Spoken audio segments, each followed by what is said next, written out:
Karena saya pernah ketemu orang yang berhasil, dan memang dia kaya. Kan ayam itu sama makan anaknya mati di saat itu juga mati. Jadi seakan-akan dia yang dimakan ayam itu, yang nyembelih anaknya, dan dia makan.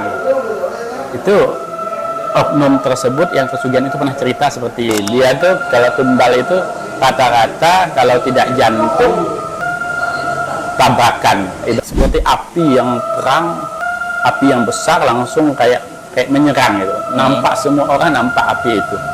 Jadi nyata santet itu, wujud gitu. Assalamualaikum kawan-kawan. Di sesi kali ini kami tertarik membahas hal yang lagi viral saat ini kan, tentang pesugihan, tentang hal-hal misteri. Mungkin kita harus lebih tahu nih. Kita tidak bisa langsung menghukumi macam-macam sebelum kita bertanya dan kita gali informasi. Dan alhamdulillah malam hari ini kami ditemani oleh Haji Hendra, yang kami ketahui beliau praktisi dan pernah mengalami hal-hal tersebut. Mungkin perlu banyak informasi yang kita gali lebih dalam. Pak Haji, Iya, selamat datang di podcast Asik. ya. Nah, ini Pak Haji yang saat ini kan lagi viral terkait dengan pesugihan dan hal-hal misteri ini. Karena kawan-kawan podcast Asik memang rata-rata orang rasionalis, orang-orang yang berpikir logika, namun tidak bisa juga kita melepaskan daripada hal-hal gaib di negeri Indonesia ini. Karena mungkin kawan-kawan ini belum tahu, mungkin Pak Haji sudah ada pengalaman tentang itu. Bagi pandangan Pak Haji, apakah pesugihan itu ada nyatanya atau bagaimana? Karena pengalaman ya, kita cerita ilmu itu pengalaman. Jadi dari pengalaman saya pernah datang ke tempat orang silaturahmi. Tempat tersebut ada lampu. Lampu itu, dan dia disampaikan oleh tetangga, oleh orang umum bahwa dia ada kesugihan. Tetapi saya kurang percaya. Tetapi setelah saya datang, saya bersilaturahmi, ada lampu dalam suatu ruangan yang tidak boleh mati. Tidak boleh mati, dan lampu itu harus dijaga terus selama 24 jam. Kita tidak perlu menyebut siapa dia, tapi seseorang, oknum gitu. Dan itu kedua ciri-cirinya pesugihan banyak macamnya. Ini salah satunya kesugihan yang pakai lampu. Dah itu rumahnya setiap tahun itu berubah, menghadapnya kadang menghadap ke kiri sedikit, kadang berubah ke kanan lagi, kadang berubah geser lagi. Itu setiap tahunnya tuh harus digeser dan digeser. Dan syarat pesugihan itu harus ada usaha. Kalau tidak ada usaha, dia tidak jalan. Dan pesugihan itu misalnya ada 10 orang yang menuntut ilmu pesugihan. Itu tidak semua bisa berhasil. Pesugihan itu kemungkinan cuma 2 atau 3, dan mungkin juga cuma 1 dari 10. Jadi ada kecocokan dari makhluk gaib, makhluk astral yang mendatangi, yang menjadi media untuk kesugihan itu sendiri. Jadi kecocokannya dengan orang yang meminta itu. Contoh, saya misalnya pernah datang ziarah keliling Jawa. Pas kebetulan ziarah diajak oleh supir ke Gunung Pemungkus. Di Gunung Pemungkus itu daerah Jawa Barat kalau tidak salah. Gunung Pemungkus itu Pangeran Samudra. Pangeran Samudra. Jadi pas saya ziarah di situ, karena diajak ziarah, lalu datang juru kuncennya, bertanya apa hajat katanya. Jadi saya bilang kami hanya mau ziarah, datang dari Sumatera. Lalu ditawarinya, kalau mau untuk kekayaan bisa katanya. Karena dia menawarkan itu, saya ingin tahu, lalu saya bercerita dengan juru kuncinya. bercerita, saya tanya-tanya, saya gali-gali bagaimana syaratnya. Syaratnya katanya harus membawa bini orang. Dia syaratnya mau berhasil itu harus bini orang. Jadi banyak orang yang bawa lonte, bawa cewek, bawa pacar itu tidak berhasil. Tapi harus bawa bini orang, harus dimandikan oleh juru kuncennya, ada 7 tempat pemandian, harus bugil dan melakukan hubungan seks pada saat malam itu. Pak Haji pernah ke sana? Kalau ke sana pernah, tapi menyaksikan langsung tidak pernah. Itu teman yang bercerita. Itu juru kuncinya Yang bercerita. dan orang-orang yang di sekitar Gunung Pemungkus. Jadi ceritanya sama. Oh, berarti memang di selain Gunung Kawi ada lagi Gunung Kemukus ya. Nah, di situ ada juga ritual-ritual pesugihan yang melalui tanda kutip seksual ya. Seksual. Oh, yang menyimpang karena isi orang nih. Ya, harus isi melanggar orang. norma. Dan itu tuh memang menurut pandangan Pak Haji memang bisakah seorang yang tanda jin ya mungkin ya. Iya. Bisa membuat manusia itu kaya. Itu tadi dari yang berhasil misalnya 10 mungkin bisa 2 bisa 3, jadi tidak semua berhasil. Jadi kayaknya kecocokan dan jodoh juga. Jadi kecocokan dan jodoh ya. Tapi kalau di Gunung Pemungkus itu kalau dia syaratnya tepat itu kebanyakan dari 10 itu 7 berhasil katanya. Tapi kan ini kan mohon maaf ya, saya sedikit kritis nih Pak Haji ya, mewakili pertanyaan netizen ini. Bisa jadi karena memang dia pekerja keras dan memang keberuntungan itu pas di momen itu, sehingga dia juga melakukan pesugihan. Lalu karena pesugihan itu dia karena merasa percaya diri, ada sugesti. Namun ada juga yang gagal kan Pak Haji? Ada juga yang gagal. Sepengalaman Pak Haji yang Pak Haji pernah ketahui, mungkin ada teman kah atau rekan atau teman sejawat Pak Haji yang memahami hal-hal tentang pesugihan ini, apakah sesuatu yang mustahilkah ataukah sesuatu yang bisa jadi menurut pandangan Pak Haji itu bisa jadi atau mustahil? Contohnya begini, misalnya ada warung. Di warung-warung ini kan kadang tuh saya melihat di YouTube, di media sosial itu, oh katanya di sini ada pakai ini, sehingga memanggil orang untuk datang. Ada jinnya di situ, sehingga menjadi penglaris. Iya. Nah, itu ada apa enggak tuh Pak Haji? Karena ini pengalaman langsung ya. Saya pernah makan di warung makan. Itu orang semua tahu warung makan itu kalau dia makan di tempat pasti nikmat, pasti enak, pasti nambah. Tapi kalau dibawa pulang, dibungkus itu tidak enak. Tidak enak lagi. Jadi ciri-ciri orang pakai salah satu pesugihan berupa pelaris. Berupa pelaris itu makan di tempat, dia akan nikmat dan akan enak dan warungnya itu akan semakin ramai. Tapi itu tadi dia harus menjalani ritual dan syarat-syarat tertentu dan akibat ibaratnya kayak jual beli gitu. Misalnya pengorbanannya apa, ada yang dikorbankan misalnya anak. Ada tuh di tempat saya itu yang dikorbankan anaknya 2 orang kecil-kecil meninggal. Kadang ada juga yang dikorbankan tuh istri, istrinya meninggal atau istrinya sakit keras, tumbal ya? Jadi kayak tumbal gitu. Dan saya pernah itu pergi dulu di apa nih, Pangkal Duri itu ada orang pesugihan juga, itu orang tua yang menjalani pesugihan. Kalau tidak salah namanya, lupa saya namanya.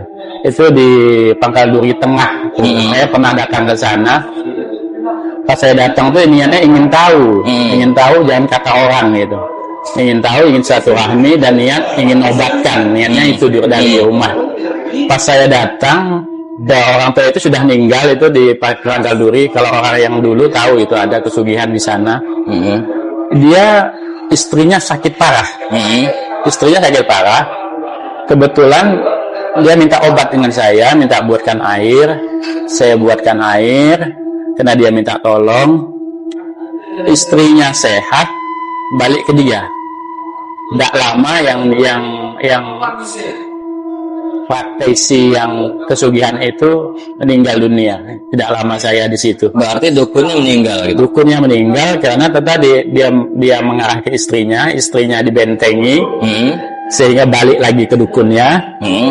Dukunnya tidak lama dalam hitungan tahun, tapi sakit parah.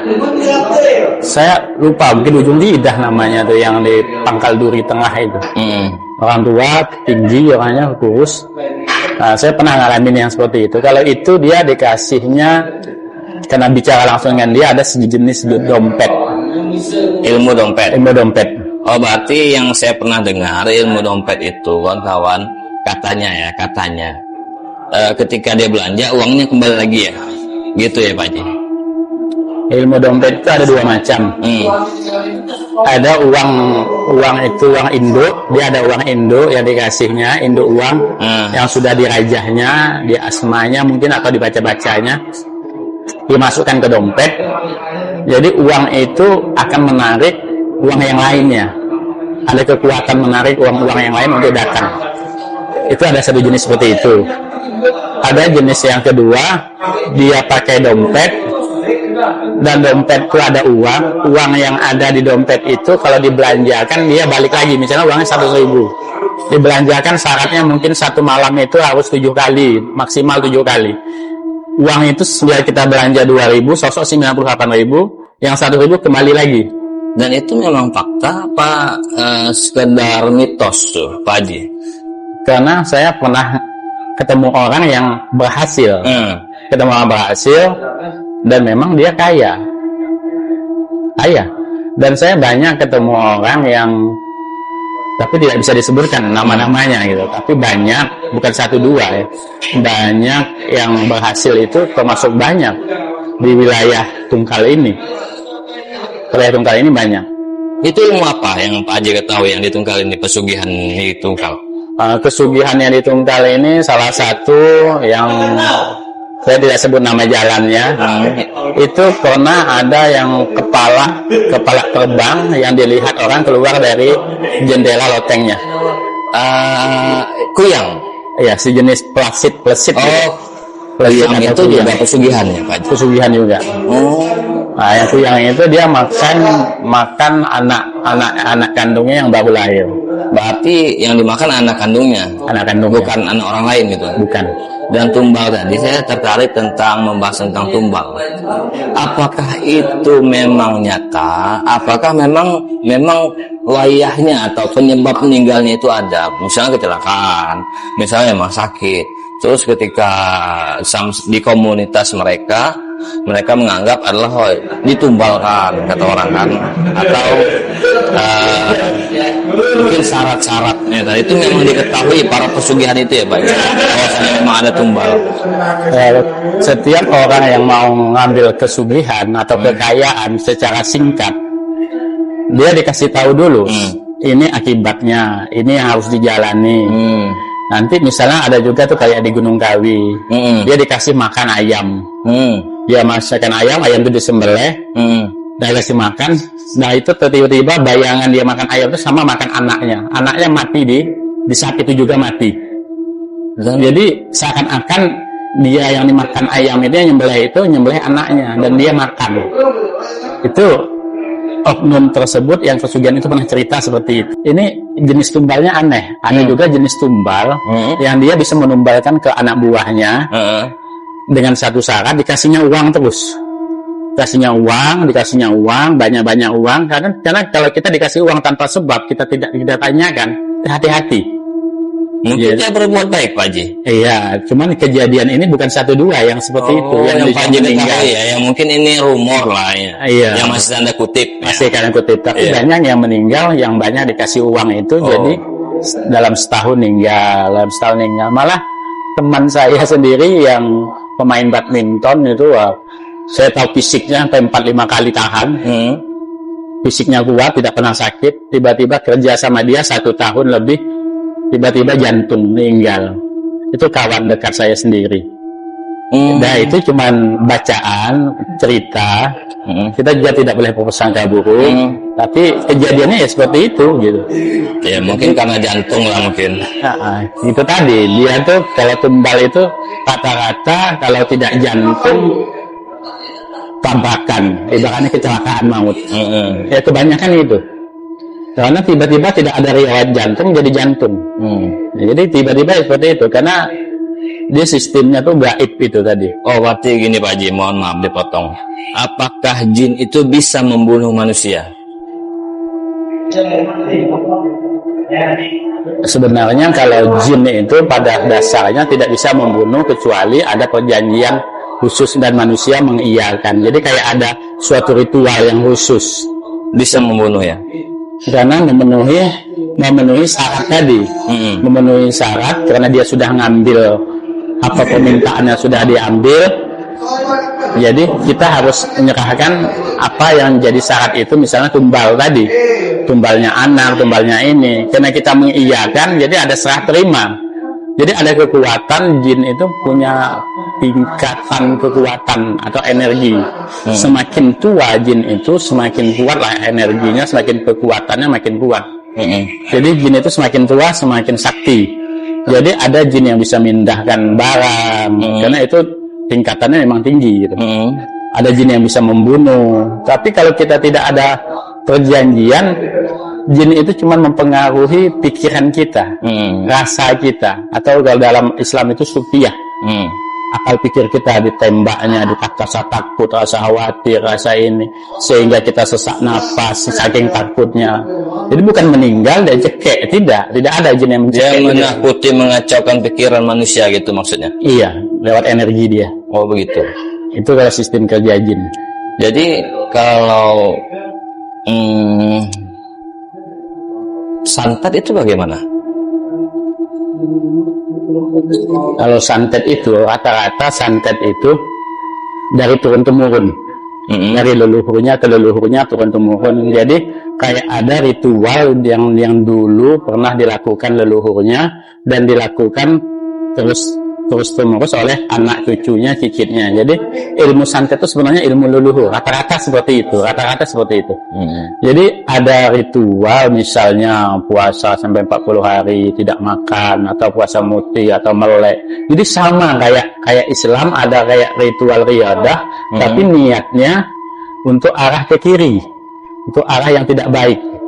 Itu kayak di Jawa Timur, itu daerah Banyuwangi, itu terkenal dengan santet.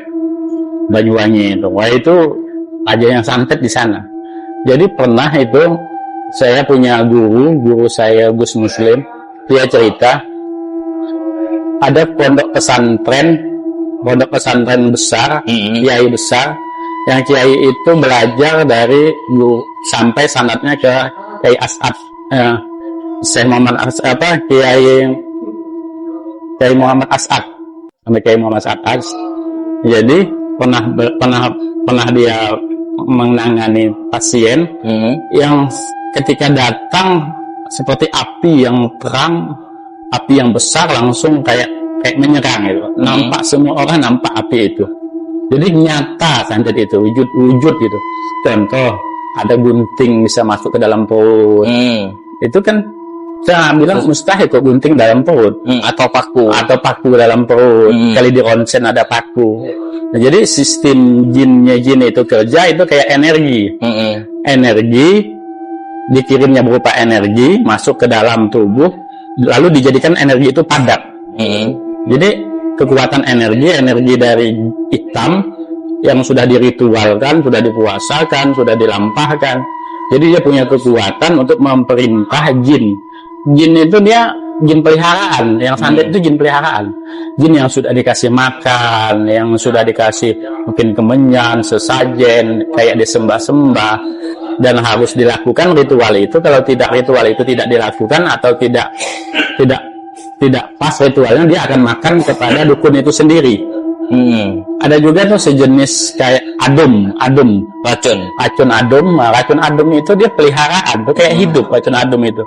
Kadang dia lewat angin, kadang kita megang meja, bukan harus makan. Adem itu sistemnya keturunan leluhur. Kalau dia tidak keluar, dia setiap tahun harus makan korban. Kalau tidak makan korban, keluarga yang punya atau yang diri yang punya yang kena. Jadi mau tidak mau harus dikeluarkan, bukan yang namanya adem itu. Mungkin karena barang itu barang berbahaya mungkin ya, salah meletakkan mungkin tak terambil oleh anak atau orang yang di sekitar rumahnya. Memang karena itu kayaknya fisik apa memang mistis juga? mistis juga, gaib. Mistis juga, gaib juga. Adum itu, kalau termakan adum itu batuk yang tidak bisa sembuh dan tidak ada obatnya. Karena banyak orang batuk yang tidak tahu, tidak bisa diobatin, katanya terminum racun, terminum tidak bagus. Itu kalau sudah terminum adum itu susah penanganannya. Karena dia memang sudah ada perjanjian dari turun-temurun. Setiap tahun ada harinya, ada bulannya, harus dikeluarkan, harus ditebarkan. Tidak ditebarkan akan kena tuan rumahnya. Ini Pak Haji kembali kepada pesugihan tadi.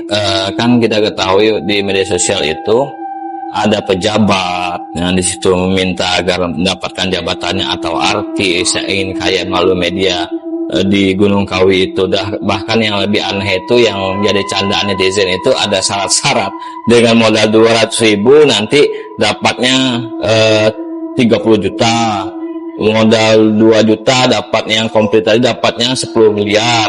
Syaratnya katanya harus nomor rekening sendiri, 1 kali seumur hidup, dan tidak boleh melakukan maksiat. Ini hal-hal yang di luar logika. Ini kan ini penipuan. Mungkin dari beberapa konten yang saya tonton bahwasanya itu memang penipuan. Namun perkara Gunung Kawi ini kan dari kecil saya sudah tahu memang ada pesugihan di Gunung Kawi. Terus memang banyak orang yang saya pernah dengar juga, apakah benar apakah tidak, kan memang orang itu kaya, lalu sedikit-sedikit orang ini kan pesugihan Gunung Kawi. Terus apakah memang pesugihan itu juga bisa membuat seseorang ini menjadi pejabat negara? Bagaimana juga itu? Jadi jenis macam kesugihan ini perlu kita jelaskan. Ada kesugihan kekayaan, ada kesugihan wibawa untuk dapat pangkat jabatan, ada kesugihan yang untuk kesaktian, kesaktian, kekuatan. Itu sejenis kesugihan juga, perjanjian juga dengan alam jin atau alam gaib. Dan juga ada kesugihan untuk kecantikan, untuk pelet. Jadi ada 4 atau 5 macam tadi pesugihan itu. Contoh saya cerita sedikit, saya punya kawan itu dari orang tuanya, neneknya, datuknya susah nian, makan aja susah, pas-pasan, kadang lapar, kadang 2 hari tidak makan itu. Setelah diperiksa, saya periksa, setelah minta petunjuk Allah dengan istikharah, ternyata dari leluhurnya ada perjanjian di masa leluhurnya 7 keturunan ke atas itu minta kesaktian dengan syarat hidup miskin, hidup sederhana dan pas-pasan. Mungkin ya pas-pasan di sini sangat kurang sekali lah. Jadi yang jadi sengsaranya memang dari keturunannya sakti, punya kekuatan, punya kehebatan, jago, namun hidupnya susah. Hidupnya susah. Jadi dia cerita ke saya bagaimana cara untuk menanggulanginya, menutup, membayar karma leluhur namanya. Kalau bahasa ilmu pengetahuannya karma leluhur yang salah. Jadi karma leluhur yang salah tadi ada caranya. Jadi kayak ada khusus, misalnya menyelamatkan ayam. Kalau yang tingkatnya rendah, ayam itu dipotong dengan etikat, memutuskan karma leluhur yang sudah salah dan dibenarkan, tapi dengan kekuatan. Jadi memanggil rohani-rohani leluhur untuk datang untuk memperbaiki kesalahannya di masa lalu dan melepas dan berhadapan dengan jin yang kekuatan jin yang memegang kendali terhadap kesugihan tersebut. Jadi kalau kita bisa menang dengan jin yang memegang kendali, itu bisa diputus. Tapi jarang orang yang bisa menang karena tingkatan jin itu tingkatan yang sudah umur sampai 500-600 tahun. Paling muda itu 700 tahunan yang untuk kesugihan. Dia tingkatannya 700 tahun ke atas, sampai 1000 tahun, 2000 tahun, 3000 tahun. Jadi orangnya jinnya sakti-sakti. Apalagi kalau untuk kesugihan kesaktian. Jadi ada kesugihan untuk ada orang tuh mandang manis, omongannya terpikat, apa yang dianunya diungkapnya nurut orang, ilmu menunduk. Itu banyak juga kesugihan yang sejenis itu, dan ada perjanjian dengan jin. Jadi kebanyakan itu perjanjian dengan jin. Contoh ya, kalau usah jauh-jauh, dukun-dukun itu yang dikatakan dukun itu punya sahabat dengan jin. Tapi kalau sudah nanti dukun itu sudah mulai tua, itu akan timbul masalah, anaknya durhaka, akan ada sakit yang tidak bisa diobati, hidupnya hancur, nanti stroke. Karena jin itu dia mau nolong kita, tapi nanti dia mau dapat bayaran. Jadi kita harus bayar dengan jin itu apa yang dipintanya. Jadi ujungnya orang yang bersahabat dengan jin di ujungnya akan susah. Di akhir hayatnya dari umur 50, 60 itu sudah sangat susah sekali, dan banyak sekali masalah yang datang yang tidak ada henti-hentinya. Jadi tidak ada untungnya kita bersahabat atau janjian dengan jin itu. Saya masih belum memahami ya. Ini kawan-kawan kita mencoba memahami apa dikatakan Pak Haji tadi tentang pertemanan dengan jin. Itu Pak Haji ya, ada hubungan, ada perjanjian. Berarti memang ketemu face to face sama jin itu, jin yang punya kekuatan yang dimaksud Pak Haji tadi. Kalau kita perjanjian dengan jin itu kita melalui kuncen. Ada kuncennya. Jadi setiap sesuatu itu ada kuncennya. Ada, kalau misalnya dukun biasanya dia dari leluhurnya, nenek datuknya datang punya sahabat, nanti mengampiri cucunya. Kalau tidak diambil bisa sakit gitu kan. Jadi saya banyak nanganin orang-orang yang terjebak dengan karma leluhur, yang tadi kesugihan, tadi kesaktian, tadi wibawa, kecantikan, dan memutusnya gitu. Dengan izin Allah, alhamdulillah sudah berapa banyak yang sudah baik dan sudah bagus gitu, tidak ada masalah lagi. Dan saya pernah pengalaman kawan dekat saya juga, dia kerja di Jawa, bosnya baik, Mas Rano. Ya. Mas Rano itu pernah cerita, dia pernah mau ditumbalkan. Mau ditumbalkan karena dia dikasih rokok, dikasih duit. Tiba-tiba suatu malam dia duduk, badannya berkeringat, badannya panas dingin, dan dia sakit yang sangat luar biasa. Akal pikirnya tidak fokus. Tahu-tahu dia duduk, kebetulan dia ada pegangan, tingkah laku baik, dibawanya tafakur, dibawanya tawasul, dan dia memanggil guru-gurunya yang tersambung. Lalu tahu-tahu dia buka mata, dia sudah di pantai Laut Selatan dengan air yang berombak yang begitu besar. Padahal dia di dalam rumah. Tiba-tiba dia ada di situ. Disitulah dia disuruh gurunya, bahasa gurunya datang secara batin untuk membaca ayat-ayat yang disuruh gurunya. Sampai dia selesai ayatnya baru dia terbangun.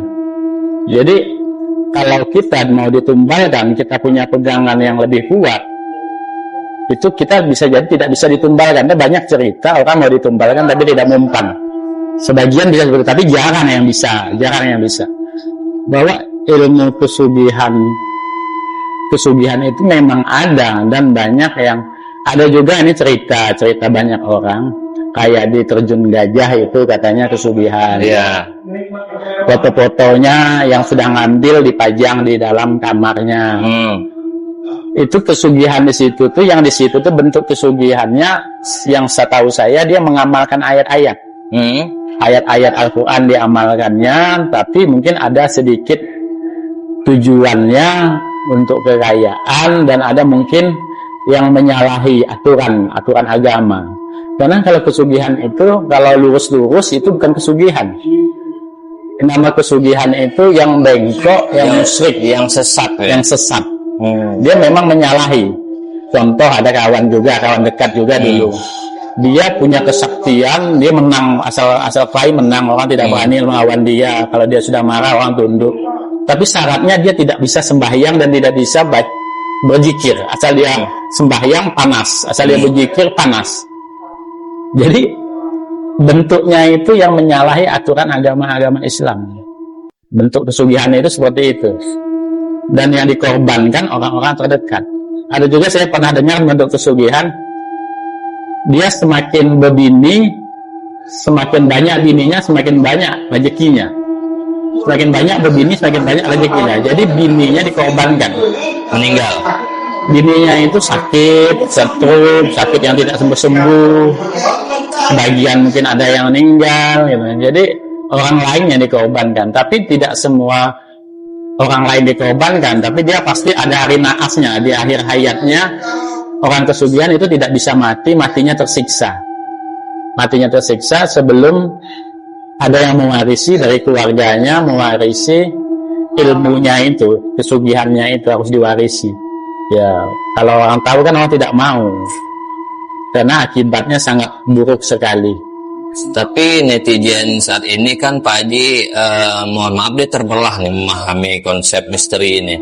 Ada yang sudah ke arah rasional, yang hal-hal yang begitu dianggap mitos, cerita orang masa lalu yang tidak mengedepankan logika. Dan ada juga yang masih percaya karena cerita-cerita itu memang bagian daripada kebudayaan Indonesia, yang mana kebudayaan itu memang mempengaruhi, masih ada mistis-mistisnya, jin, tentang pesugihan, dan yang bagi negara-negara masih mistis juga masih banyak. Brazil masih, yang pundul Afrika masih, di beberapa negara Eropa masih mempercayai itu. Ini kan ada dua netizen, dua kelompok yang menganggap itu mitos, itu suatu hal yang tidak masuk logika. Itu yang satu lagi mengatakan ya belum mengalami, jadi tidak mengetahui. Dan benarkah orang yang tidak percaya tentang hal misalnya santet kah, hal-hal yang bisa berdampak, nah itu memang tidak bisa kena Pak Haji? Cuman kalau orang, misal kita contohkan Benyamin Netanyahu, Perdana Menteri Israel, itu kan banyak tukang santet di Jawa itu, di Indonesia ini yang hebat-hebat. Tapi kan tidak bisa disantet. Kenapa? Karena dia tidak mempercayai, dia tidak meyakini. Berarti Pak Haji, kalau tidak mempercayai dan tidak meyakini, kata-kata ya dari seorang penyantet itu tidak bisa mempengaruhi psikologi orang tersebut. Iya, tidak bisa. Semua itu tergantung keyakinan dari masing-masing. Berarti ketakutan itu hadir atas informasi, begitukah? Itu tadi, apa yang kita lihat, apa yang kita dengar itu masuk ke dalam akal pikir kita, sehingga disitulah kita memfilter. Kalau kita percaya dengan hal yang negatif, maka akan menakutkan. Kalau kita tidak percaya yang positif, maka akan tenang. Kehidupannya seperti itu. Jadi disitulah gunanya iman, ilmu pengetahuan, untuk memfilter yang mana yang harusnya masuk di akal kita, yang perlu kita pikirkan, yang perlu kita takuti atau tidak. Maka kalau dalam Islam kan la tahab la tahjan innallaha ma'ana, jangan takut, jangan gentar, sesungguhnya Allah bersamamu. Jadi kalau orang yang sudah meyakini Allah bersama kita, itu akan hilang rasa takut, akan hilang dan tidak akan bisa disantet, karena dia merasa Allah lebih dekat daripada urat nadi dan urat lahirnya. Kalau sudah bersama Allah, itu akan ada benteng tersendiri dengan keyakinan. Tapi tanda tanyanya, keyakinan kita berapa persen, sementara yang nyantet berapa persen. Kalau keyakinan kita cuma 5%, yang nyantet 15%, tembus. Karena lebih besar yang ketakutan tentang santet tadi. Itu tadi. Jadi, berarti memang masuk barang ke badan. Masuk ke badan. Yang paku apa segala macam tadi, paku, yang memang dari televisi saya pernah melihat tuh. Ada paku-paku dan ada gunting, hal-hal yang di luar nalar lah kan. Saya pernah itu mengalami orang berobat, itu ada paranormal ngobati, dia tidak sanggup, nelpon saya. Itu di Parit 4 Nyampung Layan kejadian, cewek itu masih gadis saat itu. Jadi pas diminumi air, ya sembuh. Sudah itu dia lepas sholat maghrib, dia nguap, itu jatuh jarum. Itu sudah pulang. Saya pulang ke rumah. Dia yang cerita, keluarganya yang cerita. Namanya Salma. Jadi keluar jarum itu, dan dia masih hidup. Itu keluar jarum berapa biji, keluar ketika dia nguap, keluar jatuhan jarum. Dan itu saya juga tidak tahu. Yang cerita dia dan keluarga dia. Karena banyak yang kayak orang ngobatin pakai telok. Tahu-tahu ada jarum, ada duit, ada apa. Itu penipuan gede Baji. Itu tuh dua macam. Ada yang penipuan, kalau di kota-kota besar banyak penipuan tuh. Tapi ada dulu kayak di Bendahara itu Pak Supardi, saya juga datang, saya menyaksikan saat itu ada sahabat.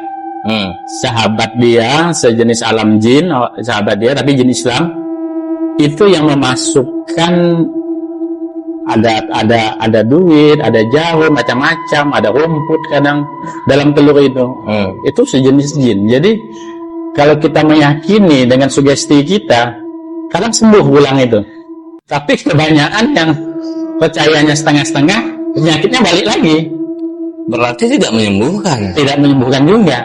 Jadi terkadang kesembuhan itu kebanyakan itu sugesti dari yang sakit, karena keyakinan yang kuat, dan kedua mungkin juga didukung dengan siapa yang ngobati. Kalau ngobatin itu dia ngasih keyakinan yang kuat pada yang sakit, dan dia punya energi yang kuat mempengaruhi yang sakit, bisa jadi sembuh. Berarti si yang mengobati ini cukup dengan kata-kata yang positif, membentuk imun tubuh sehingga menyembuhkanlah sendiri tubuhnya melalui kata-kata si praktisi yang memberikan hal-hal yang positif tadi, begitu Kak? Itu kalau jenis yang sejenis alam jin tadi yang saya bilang, atau dukun-dukun gitu kan. Tapi kan kalau Islam kan ulama, dia dengan membaca ayat-ayat Allah, Al-Quran, membaca ayat-ayat khusus untuk pengobatan, itu kan pernah diteliti di dalam air yang tidak dibaca, ayat Al-Quran dengan tidak, yang air yang sudah dibacakan itu mengandung obat-obat, molekul-molekul obat-obat yang sebagai penyembuh. Setelah diteliti pakai mikroskop, ada obat-obat penyembuh di situ. Jadi kekuatan doa, kekuatan ayat-ayat Al-Quran itu mempengaruhi juga untuk penyembuh, karena kita ini di tubuh kita nih 70% lebih ini air. Jadi melalui air ini mengobati dengan air yang sudah didoakan. Jadi banyak juga cara mengobatin, seperti Rasulullah pernah diminta dia mengobatin, dia bacakan air lalu diminum. Nah, kalau itu dalam Islam cuma doa, tidak ada pakai embel-embel telur, pakai ini dan itu. Ya, sebatas doa. Kita juga pernah kenal dengan guru kita yang menjadi contoh, Ayah Haji Ali. Kalau kita minta ada sakit, dia cukup membacakan air. Itu sudah cukup dengan kekuatan doa. Nah, mungkin dalam Islam juga ada juga untuk pesugihan, bukan pesugihan tapi untuk kaya, misalnya mengamalkan sholawat 1000 kali dalam sehari, mengamalkan surah Waqiah, ayat-ayat tertentu, asal dia yakin istiqamah bisa kaya gitu. Tapi tujuannya kekayaan. Tapi harus kerja juga. Harus kerja, syaratnya harus kerja. Kerja berarti ini kan adanya kausalitas, sebab akibat. Iya. Mau orang yang pesugihan, mau mekanismenya melalui amalan, dan itu kan harus kerja. Tidak ada hubungan dengan mungkin hal-hal yang amalan tadi menambah keyakinan, sugesti. Mungkin yang tidak ada pengetahuan tentang agama, larilah kepada pesugihan di Gunung Kawi atau bagaimana, menambah kepercayaan diri. Apakah itu hanya sugesti? Karena dari yang saya simak juga di media sosial, banyak juga yang tidak berhasil.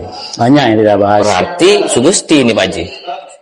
Yang mereka berharap keyakinan.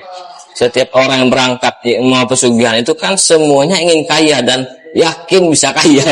Macam mana caranya. Tapi kausalitasnya nanti kan karena uang ini terbatas, tidak semuanya bisa kaya. Nanti ada yang beruntung, hokir ya kan. Salah satu itu berhasil, lalu diproklamirkanlah bahwasannya tempat itu bisa membuat orang kaya. Itu secara logikanya. Itu kan menurut yang orang-orang yang berpikir rasional. Iya. Orang-orang yang memandang kebudayaan itu adalah bagian daripada peradaban Nusantara, masih terpengaruh dengan hal-hal mistis. Ya, ini satu faktor penyebab juga. Dan kita tidak bisa menyalahkan kedua belah pihak ini kawan-kawan, karena ini kan terbelah nih Pak Haji. Mungkin Pak Haji daripada orang-orang yang Nusantara tadi lah, karena Pak Haji juga mungkin di ruang lingkupnya berada di sana. Mungkin Pak Haji pernah mengalami hal-hal itu kan. Pak Haji sudah mengetahui kalau penonton ini kan ingin bisa lebih dalam itu. Secara pribadi Pak Haji kan mengatakan manusia ini bisa kaya oleh jin lah itu. Jin yang ada hubungan tadi kan ada perjanjian. Ada perjanjian. Dan ada tumbal gitu kan. Ada tumbal. Lalu mekanismenya ada yang rumahnya tadi tuh berubah-ubah. Apakah itu merubah-rubah tadi itu dia berpikir tuh cari uang terus karena nanti bentar lagi bagus rumah nih, jadi cari duit lagi dia kayaknya. Apakah memang dia mudah dapat duit? Itu kan disuruh oleh kuncennya. Kuncennya kayak hidupkan lampu itu kayak ada sejenis gaib yang nunggui lampu itu, yang dia lagi bekerja untuk narik uang tadi. Kita tidak percaya banyak orang di Tungkal ini kehilangan uang. Ada 200.000, ada 300.000, naruhnya sudah di dalam dompet, di dalam tempat yang sudah ke dalamnya. Itu banyak yang mengadu ke saya, di mana-mana kehilangan uang, yang jumlahnya tidak semua hilang, tapi hanya sebagian. Kalau maling ya mungkin ini bukan 1-2, mungkin tuyul, jenis tuyul. Jadi ada di Gunung Kawi itu juga yang jual beli tuyul. Berjenis tuyul, itu ada juga kesugihan. Ada juga jual beli tuyul. Iya, tapi tetap korbannya kata-kata keluarga, anak. Kadang ada yang dikorbankan bisa jadi orang tuanya. Yang itu pakai tumbal juga belum aja. Tidak ada yang namanya kesugihan tidak pakai tumbal. Wah. Kesugihan pasti pakai tumbal. Cuman yang perlu kita garis bawahi, pergi ke Gunung Kawi, semua orang pergi Gunung Kawi itu nyalah, tidak. Gunung Kawi itu ada makam Mbah Jugo, wali Allah. Jadi ada makam wali-wali Allah yang besar, yang sangat kuat di situ gitu. Jadi ada tempatnya yang berbeda tapi dekat dengan Gunung Kawi. Di Gunung Kawi itu ada tempat kuil Dewi Kuan Im, tempat Buddha, ada tempat masjid sini kayak musola. Jadi lengkap di situ tuh ada tempat Hindu, kayak pura. Jadi ada tempat-tempat khusus yang untuk orang-orang kadang untuk hening, untuk mencari ketenangan. Jadi tidak semua yang datang Gunung Kawi itu kita cap kesugihan, tidak seperti itu. Oh, berarti dia cuma menenangkan diri sesaat untuk merenung di sana, tentunya dapat intuisi, aku harus mengerjakan ini. Apakah begitu? Itu dipercaya tempat-tempat sakral, seperti masjid kan tempat sakral kita, musola, misalnya kayak kelenteng, kayak pura, tempat sakral Hindu. Kalau nggak Islam mungkin di makam-makam wali-wali di sana. Jadi tidak serta-merta di sana orang kesugihan. Dan ada juga orang datang ke sana minta doakan kuncen untuk kaya, tapi cuma sebatas doa. Tidak merupakan perjanjian. Jadi yang perjanjian ini yang nyalah itu ada perjanjian khusus dan ritual yang menyala. Jadi ada ritual misalnya dengan kuncen itu cewek datang harus berhubungan intim dengan kuncennya selama 7 kali, 9 kali. Dan kadang banyak orang terjebak di situ. Dia ingin sugih, dia mau berhubungan intim dengan dukun itu sendiri. Nah, itu banyak yang nyalah seperti itu. Tapi sebagian itu berhasil. Berhasil itu tadi karena dia meyakini, pertama keyakinannya, kedua dia mau berusaha, karena syarat kesugihan itu harus ada usaha. Kalau tidak ada usaha, tidak ada kerjaan, itu kesugihan apapun tak akan berhasil juga. Berarti kan harus ada usaha, yang membuat dia kaya adalah usahanya. Cuman dia menambah mungkin supaya bagaimana bisa kaya, mungkin berdasarkan keyakinan dia ya, mungkin dia merasa harus ada tambahan energi apa bagaimana sehingga lebih cepat, lebih pragmatis lah, cepat prosesnya tadi kan melalui media-media hal tersebut. Bapak Haji mempercaya juga berarti pesugihan itu bisa bikin kaya. Secara praktisi nih, secara Pak Haji kan seorang yang berkelut di dunia itu. Nah, apakah Pak Haji percaya dan nanti di penutupnya ini kan hal-hal yang bertentangan dengan norma agama. Iya. Bagaimana Pak Haji bisa menjelaskan kepada kawan-kawan semua ini agar jangan melakukan hal tersebut. Pak Haji, kalau memang itu Pak Haji meyakini memang pesugihan itu atau penglaris itu adalah sesuatu hal yang bisa merubah seseorang menjadi sesuatu yang dia inginkan. Itu tanda kutip kan ada menyalahnya kan. Nah, bagaimana Pak Haji bisa menjelaskan ke kawan-kawan semua sebagai penutup lah daripada podcast ini agar kawan-kawan ini bisa tercerahkan dan yang tidak mempercayai juga tidak menyalahkan lah. kepada kawan-kawan yang mempercayai, karena kan sudah terbelah nih dari beberapa netizen ini. Ada yang masih, yang khususnya yang usia kelahiran 80-an ini rata-rata percaya Pak Haji. Yang usia Gen Z sudah banyak informasi, banyak pengetahuan, sudah meninggalkan kisah-kisah Nusantara ini. Nah, Pak Haji jelaskan kepada kawan-kawan semua, sebagaimana yang Pak Haji pernah alami, dengan tidak menyalahkan satu sama lain. Yang penting hidup ini harus tetap bekerja. Silakan Pak Haji. Sebenarnya gini, kan semua itu tergantung keyakinan kita, keyakinan masing-masing. Ada Allah yang menciptakan baik dan buruk. Tinggal kita memilih apa kita mau baik, apa kita mau buruk. Baik sudah jelas Al-Quran dan hadis. Yang bertentangan dengan Al-Quran dan hadis itu jalan yang tidak baik, karena bertentangan. Jadi kita bebas memilih. Kita mau jalan yang menyalah, pasti ada ganjarannya. Di dunia kita sengsara, di akhir akan sengsara. Sebentar saja senang dipandang orang. Tapi setahu saya, orang yang kesugihan itu hatinya tidak pernah tenang, hatinya tidak pernah damai. Dia selalu dengan khawatir dan rasa takut yang berlebih. Namun sifat kesugihan itu beda. Misalnya dia usaha jualan dagang, yang tadinya mungkin pendapatannya pas-pasan, dengan dia melakukan pesugihan, perjanjian, atau dia kerjasama dengan jin. Jin itu mempengaruhi, kekuatan jin itu mempengaruhi untuk orang datang ke tempat orang itu berbelanja, untuk usahanya cepat naik, cepat meningkat. Itu seperti tidak masuk di akal. Hanya dalam hitungan bulan kadang bisa langsung kaya gitu. Jadi yang dulu ada seseorang bos yang namanya tidak dikenal, dalam hitungan setahun namanya sangat terkenal. Jadi sesuatu yang tidak di luar logika gitu. Namun ingat, ada Fir'aun itu orang yang paling kaya saat itu, dan tidak pernah sakit. Namun itu namanya istidrak, lanjuran Tuhan. Jadi apabila orang berhasil jalan yang tidak baik, itu namanya istidrak. Itu dari Tuhan juga, yang mengabulkan Tuhan juga. Tapi karena pilihan manusia memilih yang salah. Kita dibebas untuk disuruh memilih kiri atau memilih kanan, atau memilih apa yang jadi pilihan kita. Namun apa yang kita pilih ada konsekuensinya, ada akibatnya. Jadi kita boleh melakukan apapun, tapi pasti apa yang kita lakukan, apa yang kita tanam, kita sendiri yang akan menuainya, akan menikmati buah dari apa yang kita tanam. Jadi kalau menurut saya, pesugihan itu cuman ceritanya saja indah, kaya, berhasil, jabatan tinggi, punya ini, punya itu, punya kesaktian, punya pamor yang tinggi, wibawa yang tinggi. Namun letak kebahagiaan itu adalah ketenangan, kedamaian.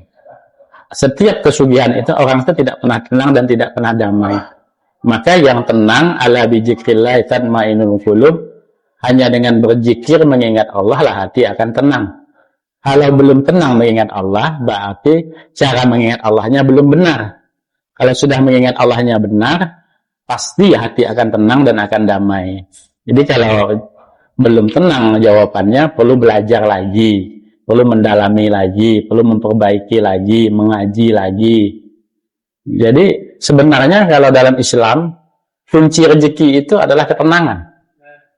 Orang yang tenang, orang yang damai, dia akan dicukupi karena dia sudah bertawakal. Karena sesuai dengan firman Allah, wa may yattaqillah yaj'al lahu makhraja wa yarzuqhu min haitsu la yahtasib. Siapa yang berserah diri, bertawakal dengan Allah, aku cukupkan rezekinya, aku mudahkan jalannya, aku selesaikan masalahnya, dan akan datang rezeki yang tidak terduga-duga. Jadi dalam Islam sudah diajarkan cara mudah, cara untuk dicukupi. Karena Islam tidak mengajarkan menimbun harta. Kalau kita kaya, itu cuma titipan untuk diarahkan kepada kemaslahatan umat, kemaslahatan orang banyak, bukan untuk nafsu dan syahwat kita gitu. Maka pesugihan itu kata-kata tidak sesuai dengan aturan Islam, melaksanakan uangnya semata-mata untuk dirinya pribadi. Jadi catatan orang pesugihan itu, pertama dia tidak pernah tenang, tidak pernah damai. Ini saya sangat banyak menemui, bukan saya kedua. Kedua, hidupnya akan sengsara, di ujung akhir hayat akan sakit, anak-anaknya akan bengak, akan nakal yang kelewat batas, kadang istrinya akan selingkuh, akan terjadi perceraian. Jadi hukuman yang bertubi-tubi akan datang. Jadi dunia ini sifatnya ketika kita belum memiliki akan indah. Tapi kalau sudah memiliki biasa saja, malah akan jadi beban kita. Jadi stres, Jadi beban, banyak harta jadi beban.